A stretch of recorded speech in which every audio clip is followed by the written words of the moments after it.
Entrepreneurship is hard, but the process can be simplified. You can achieve success faster, sooner, and easier. I'm Mike Michalowicz, and I'm on a mission to eradicate entrepreneurial poverty. My goal for this episode and every episode is to serve you on your journey. Let's start right now on Entrepreneurship Simplified. Here we go. This is episode 7, I think. Yeah, this is episode 7. Okay. Look at us. Look at us. Welcome to Entrepreneurship Simplified. The goal of the show is to make the path of entrepreneurship simpler and more accessible. It's a hard journey, but there are certain shortcuts you can take. There are certain ways to get the results you want. And if you feel impeded in anything, this is the show that, damn it, we're going to fix it. That's right. If anybody can do it, it's Mike Michalowicz. It's Mike Michalowicz and Amy Cartelli. Amy, a dear longtime friend and colleague now. We've been working together, I want to say 7 years. 8 years. 8 years. 8 years. 1 year off. Wow. Yeah. And Mike Michalowicz, author of The Profit First and The Profit First. The Profit, actually. Yeah. No. And The Fix This Next. Sorry, Mike. That's a different guy. And Mike Michalowicz, author of Profit First. Fix This Next. And other books. And all books. So let me ask you this, Amy. What's the longest term job you've ever had? Wow. With one business? Honestly, I think it's this one now. We're maybe approaching it. I think we're approaching it. Yeah. I was with a medical group for a really long time, but. You were doing administrative? Administrative. Yeah. So this is, looking back, the longest term job I've ever had too, as an author. Yeah. Yeah. That's so awesome. I was in the IT space. Yeah. I was then in computer crime investigation. I then did angel investing, but this is the longest I've been in a single career. And clearly your favorite. And my favorite. Oh yeah. Yeah. And maybe that's indicative of something, right? The longer we do something, maybe that indicates we like it more. Not necessarily. I know some people have ground out a job. Yeah. They've just stuck with it and stuck with it and stuck with it. Yeah. But I can't anticipate myself doing anything else. No. We have friends, they're starting to talk about retirement. Yeah. Yeah. We're in our early 50s. We have a couple friends who have retired. I know. Yeah. It's wild. Runfelt. Yeah. Retired. Both of the Runfelts retired. Both Runfelts retired. And it's kind of mind blowing. I mean, they're loving it. They're enjoying every minute. They're making the most of all of it. I don't know. Are you ready? I don't anticipate ever retiring. Yeah, I don't definitely anticipate slowing. Notching down the amount of work that you put volume. out. The volume. Yeah. Yeah. But I just get so much joy out of this. You really can't retire, Mike, because I'm depending on you to employ me for the rest of my days. Yeah. So. And I'm not leaving until you are fully retired and taken care of. So if I got to stick this out full time till I'm 100. We're not going to put that on you. I'm doing it. I'm doing it. We're not. I got your back. So, Mike, today I want to talk about, the topic is finding your top clients and firing your worst clients. So thank you. Yeah. Because this is such an important topic that's ignored. Yeah. Yeah. Well, I don't know if you saw this, but a few months ago, there was a TikTok video of a woman who owned a salon. Actually, she's down the White Opal Hair Company is the salon she owns. It's down in Oakhurst, New Jersey. And you're seeing this video of her having this conversation with a client. Did you see this? I did watch it. Oh my goodness. This one makes my stomach churn a little bit. This is definitely emotional, tough conversation to have. There's a feeling of you really have to stand your ground. You have to stay centered and present, and that can be difficult. But anyway, what you see on the video is, only the owner's conversation, but you get the impression that this customer has become a bit abusive and irate and aggravated and has become disrespectful. So the owner basically says we don't align anymore. Yes. I have other customers that I can serve. You don't value getting your hair done at my salon. That she won't accept her behavior and ends up hanging up the phone because the conversation is not, unfortunately, becoming productive.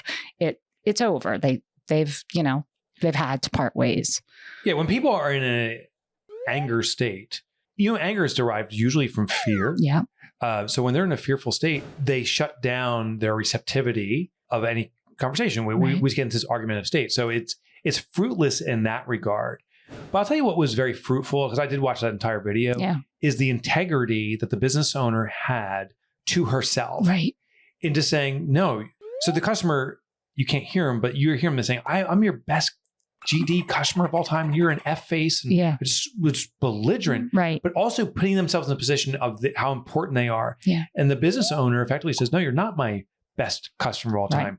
You derived value during this experience. And at this point now, you've become so belligerent toward our organization, you're a distraction and we'll not serve you. Right. I just thought the integrity in that was great. The one thing I did not like about that video was my sense was it was a little bit staged in that there was a camera sitting there perfectly the whole time. It wasn't like someone just picked it up and started filming. I was wondering if she was doing that to protect herself because she knew she was going to have to engage that customer on the phone and, needed some evidence, right? Yeah, some evidence. Because here's the thing. We're always told that the customer is always right. But sometimes a bad customer is really, really bad for business. And then like in that case, I think, in this world of social media and everything else, these reviews get posted on there. You kind of need to prove your side of the story in a lot of things. It's a shame. It is a shame. It is a shame. But we were just, Kelsey and I and Andrea were at the coffee shop down the street and a customer came in that was just demonstrating strange behavior. Mm-hmm. And so what did every other customer do? Get up and walked out. It's a shame. I don't know if the circumstances were there. The business owner apparently knew this person and wasn't defensive or concerned. Wasn't concerned. That's the word. Wasn't concerned. But you can have this, is it the word caustic effect, where one person brings in an energy that has this cascade. Yeah. And if we try to serve every customer equally, we're basically saying to every customer, you are not of significance. Everyone is the same. Right. And so you're diluting your best customers. So that's one component. Right. The second component is the energy spend. Imagine that salon owner we were just talking about said, you know what, you're an animal, but keep coming in. We'll take care of you. Right. How much mental energy should you spend on that, anticipating this negative customer coming in? Right. The dread of that customer coming back. Yeah, going to bed at night, and then at night you're like, oh my God, I'm going to have to deal with this monster tomorrow. The emotional cost is extraordinary with bad customers. Yeah.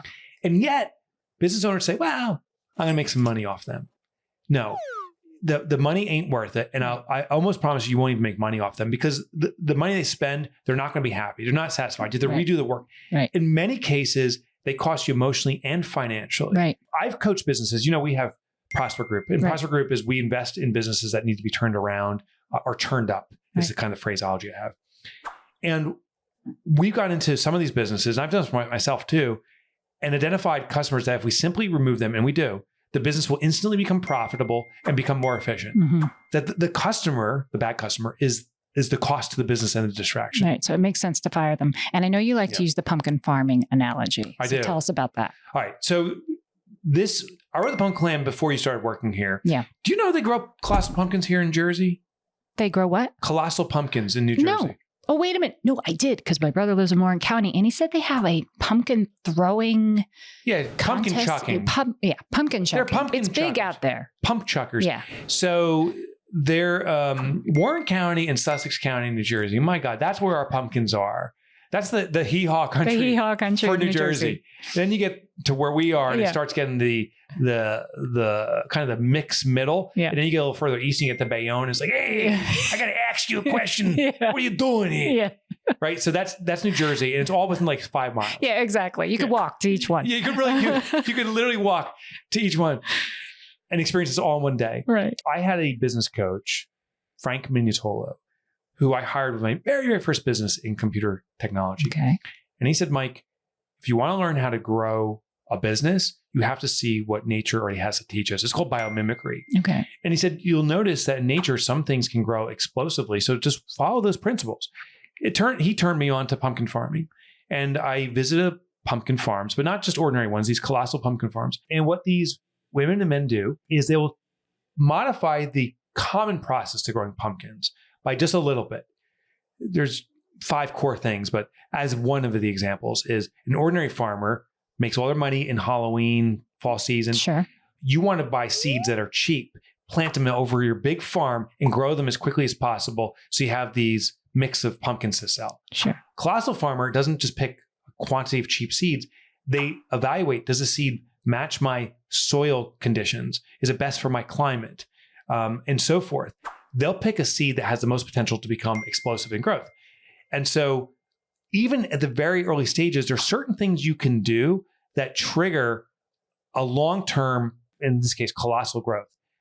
I do have one little asterisk here, is that when I use the word in this analogy, colossal growth for small business, I think many business owners think, oh, that means I have to be the next big Google. Right. No, I mean colossal meaning the full delivery of that vision you have. So colossal success is, I want to have a retail store where people love my store and they come in and they buy vintage clothing, and I want to work there a few times a week and have 2 associates. That's a colossal success. That's a colossal business. So what I mean by this is a manifestation of the full vision you have for your business. Cool. All right. So you were talking about one of the analogies with the pumpkin plant is if you're constantly watering the weakest, you inherently prevent the business from going healthily. So that's just more attention in on the wrong client is the problem there. That's one of the, So here, let's go into the analogy. Ordinary farmers are in the quantity game. You need to get as much as possible. But the consumer, what we don't typically realize is about 50% of pumpkins, probably more, just rot away in the fields. It's a total waste. So what you hope to do is have enough volume that offsets this huge amounts of waste. Sadly, many businesses are run this way. It's like, let's try everything. We were talking about this in last week's episode. Ernie, the guy's like, I can clean the roof, I can repair the roof, and do your lawn, and do this, and repair the chimney. They diversify.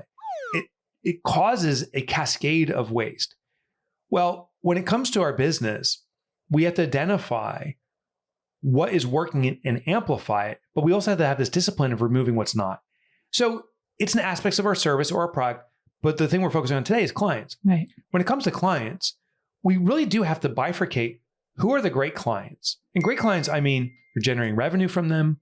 They are assuring profitability because it's strong, good revenue. You have a great working relationship with them. You value these customers versus the other extreme, which is clients that you do not value. They do not value you. They're confrontational.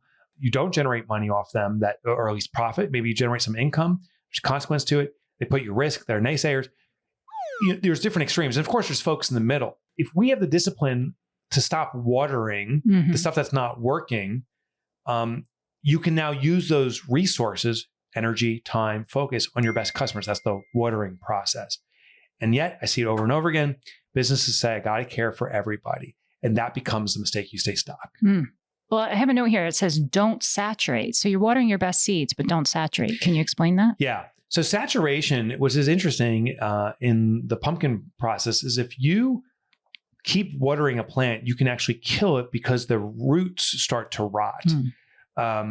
They drown is a kind of colloquial term they use. When it comes to business, you can saturate a market too much. So once I identify who my best customers are, say I sell, you've got a little robot here. I sell plastic robots, and I find that these children love these plastic robots, and therefore the purchaser is going to be moms.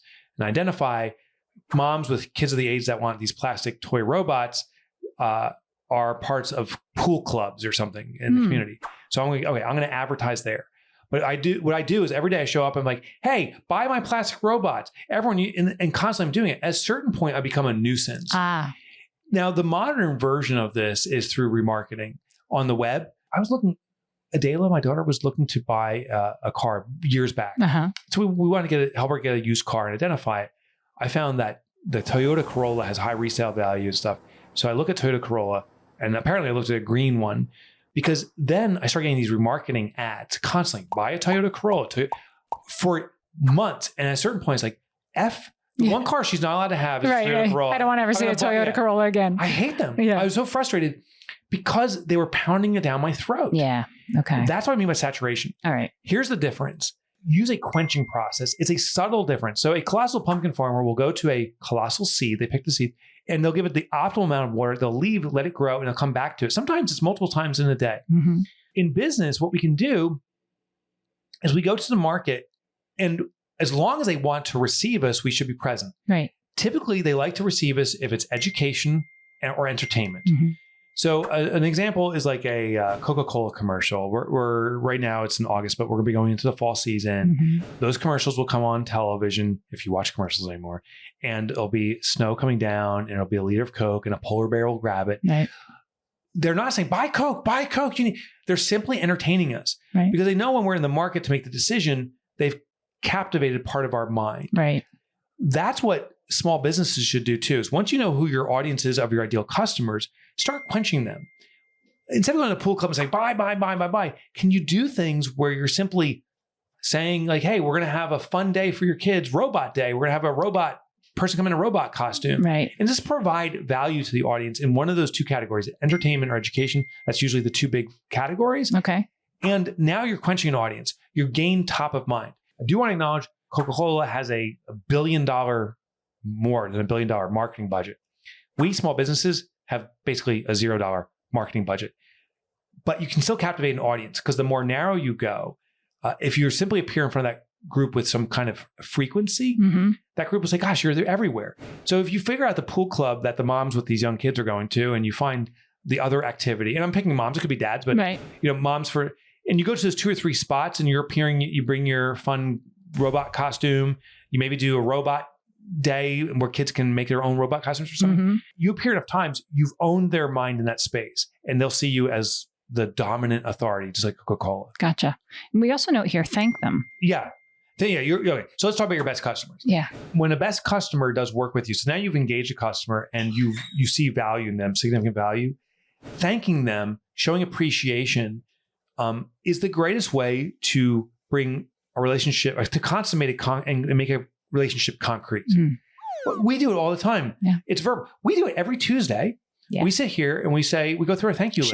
Shout outs. Yeah. Amy, thank you for doing this. It is a great way of receiving affirmation. It's a shame most businesses don't thank their customer after the fact. Yeah. How many thank you cards have you gotten from buying something? You redo a wall in your house and you spend like a couple $1,000s. Do you get a thank you card after? No. You get a bill.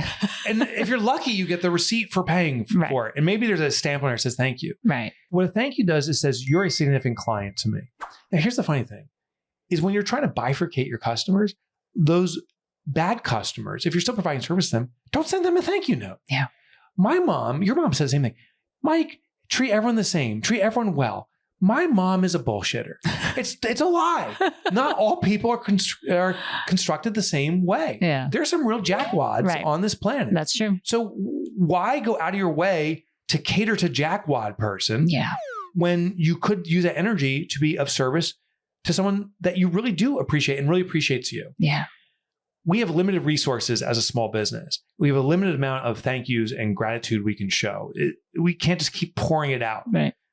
Identify the community and give it to them. We give gratitude through thank yous, through thank you videos. We do it through gift giving. We do it through referrals and trying to support them. Right. We do it best by doing it not because it was triggered by an event. You just bought something today, thank you tomorrow. We do it unexpectedly too. Yeah. Hey, I just sent a message to a guy named Phil. I haven't talked to him in 2 years. Great historical client of ours. And just said, Phil, was thinking of you today. Just wishing you well. No need to even write back. Keep crushing it, man. You're such a great human. Yeah. And guess what? He writes back and says, dude, that was so nice out of the blue. Right. I'm not trying to game the system. I'm not saying, and Phil, by the way, we have a sale going on today. I just want to show him I truly appreciate him. Yeah. I know when a decision comes of something that we can support, we got the leg up because we show that appreciation. Yeah. True. Those are your fit customers. Those are the ones you're thanking. But what about your unfit customers? There has to be some difficult conversations with firing them. Yeah. Let me first. Do you have a story? I do. So I'll tell you how to fire bad customers, and then I can give you a way to delineate good and bad, because that's kind of hard to do. So I had one customer, and I think anyone listening can relate to this, extremely demanding, required services. This is this company, required services that we provided and then said, it's not satisfactory and you got to redo it at no cost for us. And I'm like, we did everything you said. Well, I changed my desires and you didn't adjust. Then they said, we're going to sue you if you don't do this. And they happen to be a law firm. So they're like, yeah, horrible customer. So what we did is there's a few things you can do. I'll tell you what we did, but there's a few things you can do. Let me start off with that. You can call a customer and say, you know what? We're not fit. Just like that salon owner. Say, we clearly don't share similar values. You're not appreciative of what we're doing. So why are we continuing this? Right. I'm not going to change my ways to accommodate something that is not congruent with me. And you're not willing and shouldn't change to something that's not congruent with you. We'll see you later.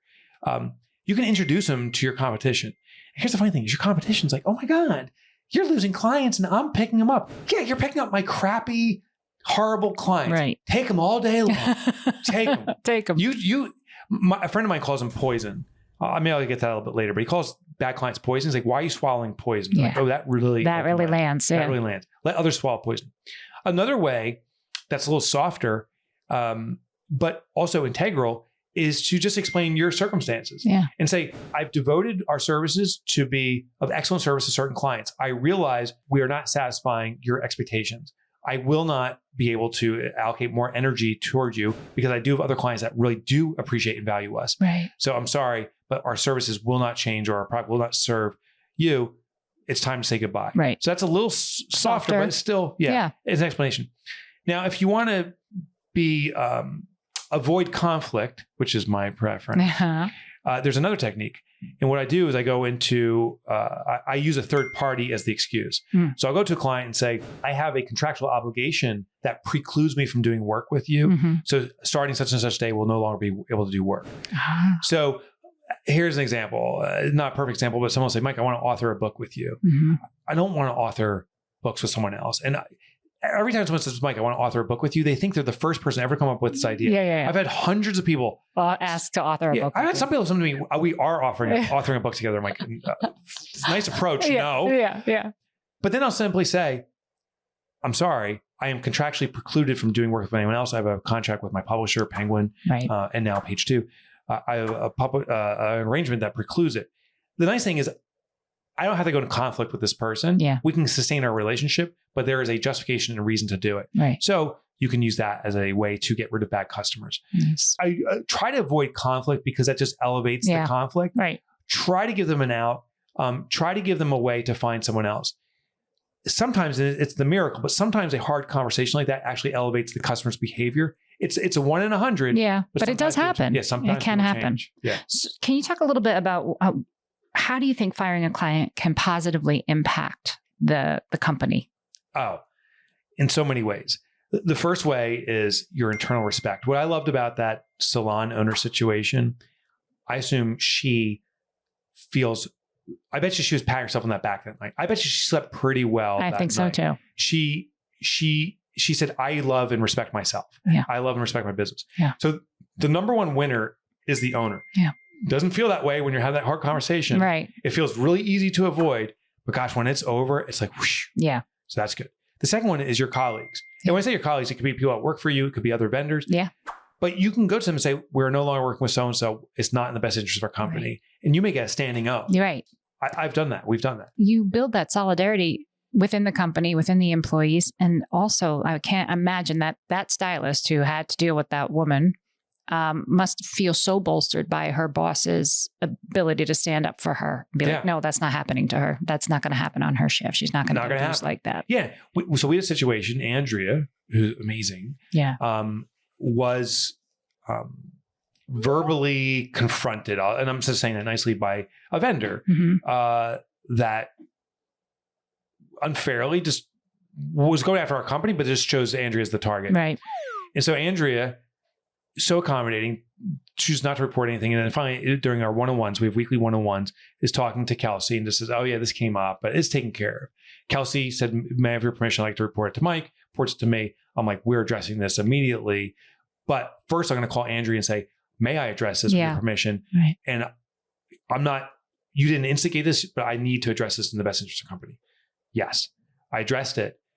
And it significantly resolve this problem. The vendor, we still work with them.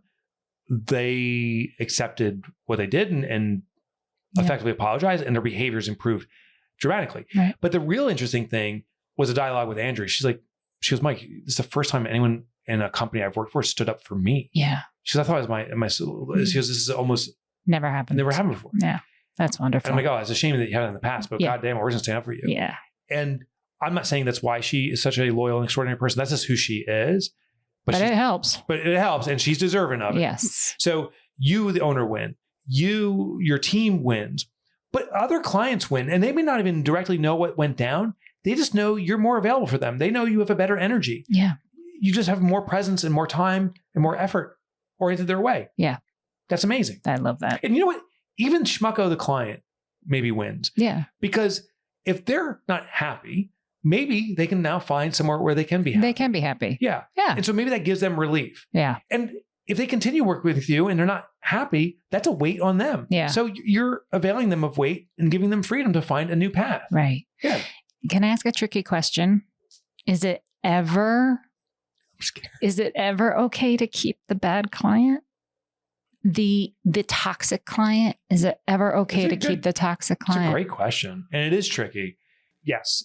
When you decide that you're going to prostitute your business. Yeah. That's what we do. When you want to prostitute your business. And maybe that's not the right word anymore. But yeah, can I say that? It lands. Do you want to sex work your business? Here's what I mean by this is that you are willing to sacrifice the corporate body for money. Yeah. You're willing to say, I will do this because money is so important. And I'll tell you, there are certain circumstances where survivability trumps happiness or complacency or whatever. I don't know what the terms are, but sometimes you need the money now. And I think in those circumstances, you gotta do this. But you do have to understand the cost for it. It can be harmful. It can be self-loathing. Yeah, and there may be corrections that need to be made down the road. Yeah, which become harder and harder because you start, I guess this is who I am. Yeah. This is what we do. Yeah, this is what we are. I hate seeing that. But there are businesses where I've seen customers just abuse the vendor over and over again. And they say, that's just the nature of this industry. And it's not. It's not. It's the nature of your choice. Yeah, exactly. Are there some warning signs that a client might be starting to become problematic? Yeah. So there's a couple of warning signs. The most interesting one is avoidance. That's usually the first sign of a problem. So you're engaging with the customer. And I actually just had a situation. I engaged with someone regularly and all of a sudden there's like no response. They ghosted you? Ghost, yeah. It's quiet. I'm like, huh. And then I asked something and there was an abrupt response. Ooh. Not curt, but just abrupt. And then I respond. And then I said, hey, my spider sense is tingling. I think I wronged you in some way. What's going on?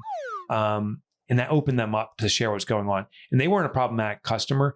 It was a situation that went down that we're interpreting different ways. And their interpretation is fair and mine is fair, but that dialogue wasn't going to happen. So look for ghosting and be the strong person who stands up and says, this is not typical in our communication. There's something going on and I'm embarrassed that I may not be fully aware of what happened. Yeah. Can we have a dialogue? Yeah. The second one is watch for incongruencies between words and behavior. So a common thing is, yeah, business is fine. You did a great job. We love you. And then you see a 1-star review from that same customer saying, worst company ever. Yeah. Look for these incongruencies. Okay. The cancer effect is another one where customers not happy, dissatisfied in some capacity. And instead of saying it, they go to others to try to rally a community around them. So we're all on the same page. Right. It's a really weak position, but it happens often. Yeah. You know, and then sometimes it's what's called the fake spokesperson. They'll come to you and say, I don't have a problem, but everyone else has this problem. Yeah. Everyone's saying this, and I'm just helping you by saying everyone else has this problem. And it's like, really? Is everyone has this problem or is it you? Right. It's a really, I don't want to say cowardly to categorize someone that way, but it does. Some people really want to avoid confrontation. And so they use these kind of dances. Yeah. Listen, I don't like confrontation. And that's why I use that contractually precluded technique. Right. But I still speak from a point of truth. Right. Like I will be in a contract. I don't make it up. Yeah. When people speak untruthfully as a spokesperson, that's an indicator too. Gotcha. And then other ones are just darn hostile. Right. Those are the obvious. The obvious ones. Yeah. What role does customer feedback play in determining which clients to keep or let go? The role of customer feedback is, we talked about how they present themselves. If someone is showering you with love, it doesn't mean they're a great customer. And if someone is showering you with complaints, it doesn't mean they're a horrible customer.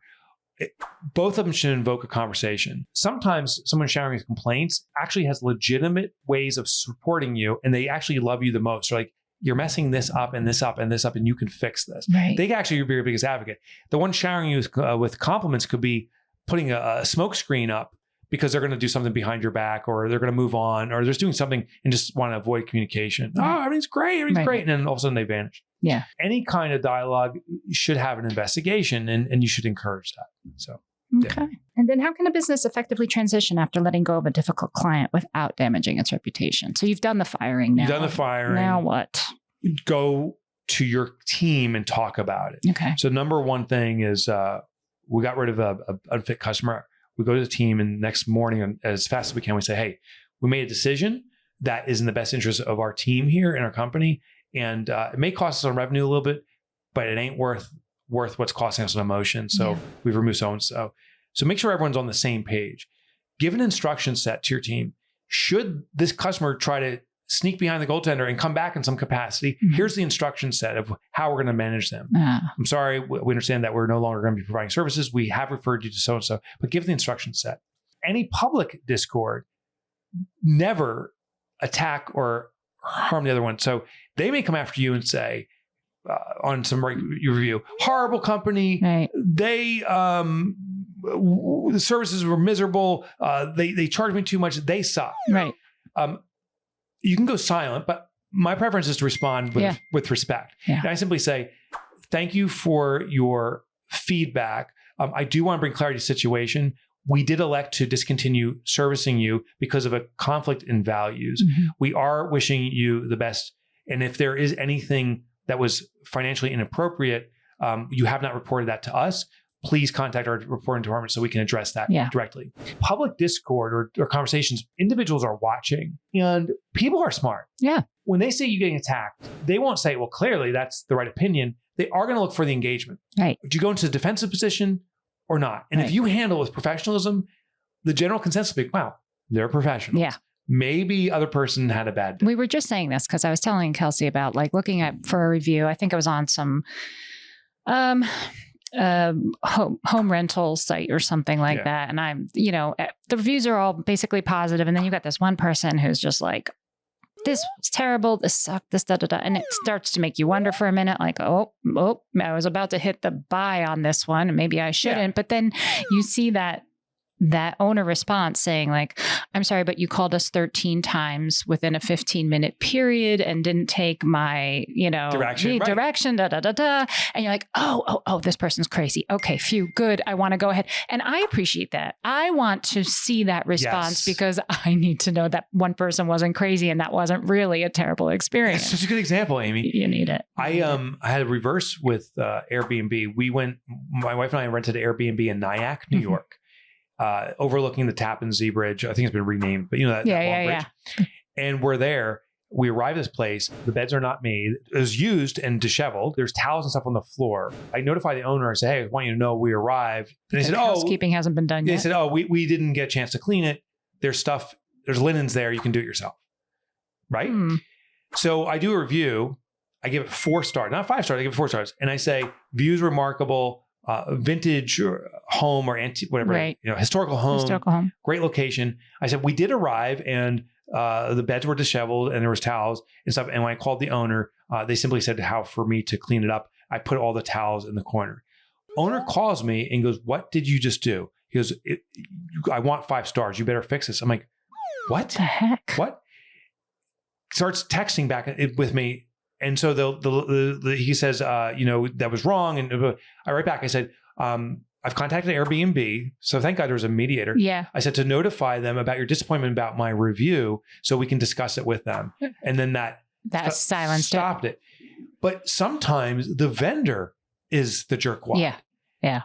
And the customer can use these same lessons and flip it. Right. How we handle ourselves, particularly in the public settings, is very important because people will determine, is one side crazy? Yeah. Right? Yeah. So helpful. Yeah. Well, thank you, Mike. That was fun. Hugely helpful. Hugely helpful. I do want to share one last thing as a wrap up because I think this will help. I have a diagram. I'm going to post it on Mike, YouTube. I might not be done. I really wanted to find out about, there was one other thing. We didn't talk about it. Hold on. It was the client assessment chart. Okay. That's what I was about to do. Okay, good.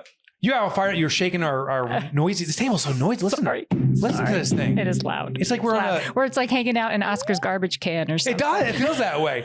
Like we're walking in like at some stadium in the plenum above the stadium. Yeah. And I'm a spaz, so it doesn't help because I keep smacking the table. Accidentally. No. I don't know why this table's so loud, but it is. So the client assessment, that's what I'm talking about. Good.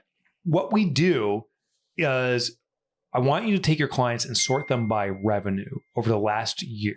Okay. The reason we do this is I say people speak the truth not through their words as much as their wallets. Our actions really demonstrate our true belief. So if someone spends more money with you, particularly repeatedly, they're demonstrating they see value in what you do. They keep coming back. So most revenue, usually they value you the most. To least revenue, they value you the least, as a general rule. But I want you to do a second column, which is the crush cringe factor. Okay. As you look at each customer, is this someone you're excited to do business with, crush, or you try to avoid doing business with or hate, cringe? And put a smiley face for crushes and frownies for cringes. It's the intersection of most revenue with crushes that are you identified your best customers. And now you can identify the communities they congregate in. Gotcha. Sometimes your number one or top revenue customers aren't your best customers because they're a cringe. I did business with a bank when I had my computer business. And while they spent a lot of money, they canceled projects at a massive rate. And I was buying the equipment, this is back in the day, a week or two in advance, assembling it, putting it on credit card, and then going to deliver this stuff. And having them cancel. And they're like, we're not going to take the computer. Boy. So I'm like, I can't afford this. I need to be paid for the inventory. Like, no, we're canceling. They sometimes would take the computer, sometimes not. The costs were tremendous. They weren't bad people. Right. It was a bad structure for my business. Right. I said, I'm not going to work with that type of scenario. Once you identify your best customers, for me, it was a hedge fund in particular, great customer. What you can do is start asking that customer, where do you congregate? Do you go to the beach club or the pool club, or do you hang out somewhere else? And you can start identifying where customers like them hang out. A lesson here is just because a customer is great, fun, doesn't mean that industry is great and fun. It doesn't mean everyone else is. It's a data set of one. It doesn't mean everyone's that way. Right. But they are an introduction. They're a pathway into those communities. And because they love you, they're demonstrating their spend, and you love them, they're likely to support you in your journey of learning more about their industries. That might be the path. Their communities. Yeah. Awesome. Yeah. Thanks, Mike. Yeah, that was fun. Do we have any news items to cover today? There is this really cool thing. There are some techniques developed for space farming, which could lead to breakthroughs in high efficiency agriculture on Earth. How cool is that? That's wild. Yeah. Do you know what they're doing? I have no idea what they're doing, but I'm assuming like growing plants without water and all that good jazz. I have no idea. There was a movie back in the day where this guy figured out, I think he landed on Mars. He crashed on Mars. I think it was, I don't know, some famous actor, but he has to start growing plants on Mars, and the plants grew differently. And that was like a big aha. I did skim that news story. They were taking seeds. They did have to use water, but they did use seeds and they were growing them. Yeah, they did. They used water. We haven't bypassed God yet. No, God. Yeah, God and water is still a factor for now. For now. But what was interesting was the plants grew differently, and they're learning new techniques for growing plants here on Earth. It's interesting when you extract a variable, in that case, gravity. Yeah. You make new observations. I think the lesson for business here is, can you test elements of your business in an environment that it atypically gets tested in? For example, could Profit First be introduced to a children's group? And this, if I bring the book there, they're not going to necessarily resonate with the book. They're not even going to read it. They're going to maybe not even get it. But can it be presented and digested in a different way? Can you just start exploring and maybe you'll find something out? And we did. Yeah. We found out that My Money Bunnies was an opportunity, that the system can be presented in a unique, simple, but a craft way, that they may have a craft activity that engaged kids. Right. So I think the lesson here is insert what you already have in different environments to learn how you can expand on what you already have. Right. Now, I do want to go back to what we talked about last week. I'm not saying diversify endlessly because you have a captive audience. Yeah. But we do have to innovate. If you stay static where you are, at a certain point, no one's going to read print books anymore. At a certain point, I don't know if that's 1,000 years from now or 10 years from now, but it's going to happen. No one's going to use a BlackBerry a certain day. Right. And that's already happened. So we do have to stay in front of the edge, and doing these experiments is a cool way to discover something new. That is really cool. There's another one that's talking about how focusing on plants growing in space for sustainable food sources using hydroponics and LED lighting. And then another one talking about growing with vertical spaces, which is really smart. And we don't think about it for like smaller land use, just going up instead of out. Yes. It's all thinking out of the box. It really is awesome and really exciting stuff. Hydroponics, that's water. LED lighting. First there was light. That's God. Yeah. There you go. There we go. We brought it in. We brought it around. There are buildings, including one in New York City, that was a former warehouse space. They converted to hydroponic. Greenwall? Oh, is it Greenwall? I don't know. No, I don't know the name of it, but did they create an entire, like the whole thing is? Oh no, this is inside. So lettuce or whatever the consumable is. Okay. They grow it in these hydroponic systems. And it's like a conveyor belt system that kind of rolls through. What's so interesting is now you remove the need for transportation. So instead of just growing a farm out in Iowa and you pack it up and move it, you literally pick it and deliver it to the restaurant that's a block down the road within an hour, minutes.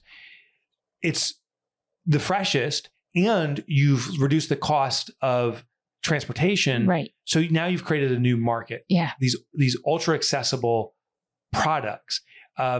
And I don't know, I think it was a test, so I don't know how its viability, because the costs of hydroponics and LEDs may be more than just quote unquote just farming in Iowa. Right. But we do have to experiment and find these things out. Yeah. I have two sons, one who is very much into conservation. You have two sons that you know of. I have two sons that I know of. Who knows who's out there?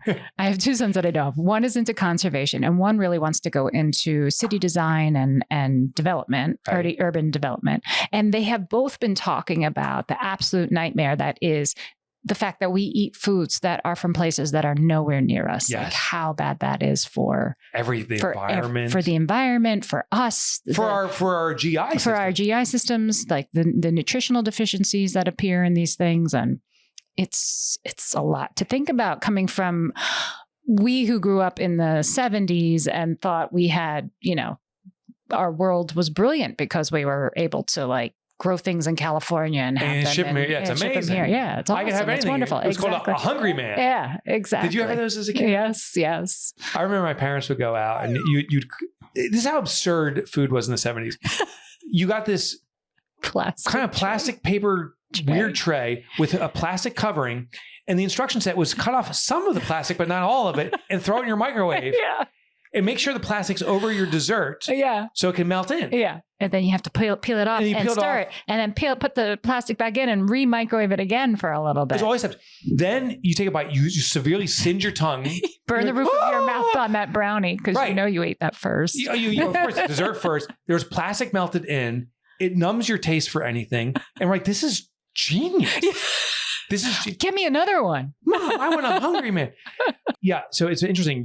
Your sons, like, what a compliment. Environmental planning or responsibility and city planning, like that may be the perfect. Yeah, it might be. They might go into business someday. There might be some entrepreneurs on our hands there. Someday. They're gonna make the really hungry man. Yeah, really hungry man. Yeah. It's been fun. Yeah, it has been. Thank you. Thanks for being my co-host. Thank you for being our listener. Thank you for breaking it down and simplifying entrepreneurship for us. Well, that's what we hope happened. And I'd love to get feedback. So anyone can email me at Mike, it's me, at MikeMichalowicz.com, and just, hey, tell us how the show's going. Are you getting tips? Do you want us to talk about a certain topic, digging deeper? Yeah. We'd love to do it. Yeah. So email me there. Make sure you subscribe to the show so you don't miss a single episode. And for today, we're done. But your business starts today, or at least continues today. So get to work, use these techniques, and we'll see you next week. Bye.